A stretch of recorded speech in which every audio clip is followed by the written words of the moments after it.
Hey, what's up guys? Welcome to today's video. Today we're going to be having a little bit of fun because today we're actually going trail riding on the Solar P1 today.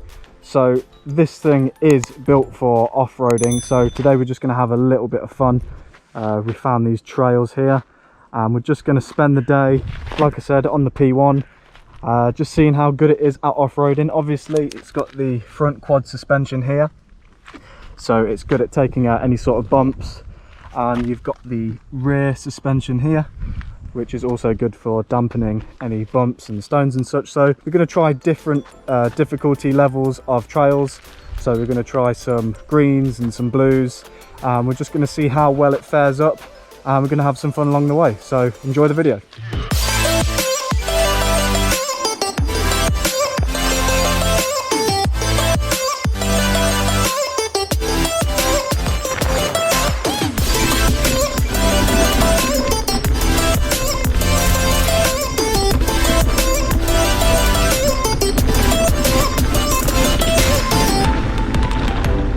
Really good at handling the bumps here. This isn't the most challenging of trails, but it's handling it really well. It's quite a comfortable ride. A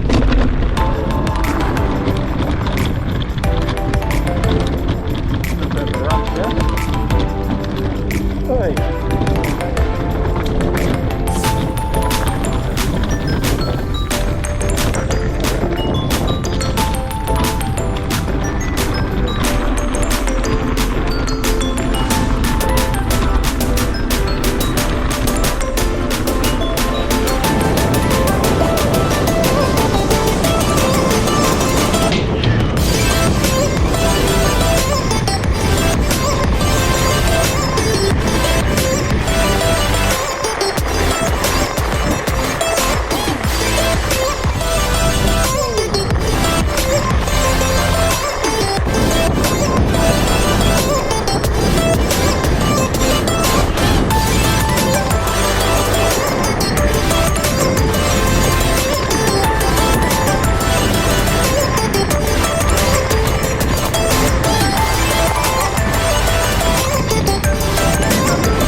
That's it for today's video guys. Thank you so much for watching and see you in the next one.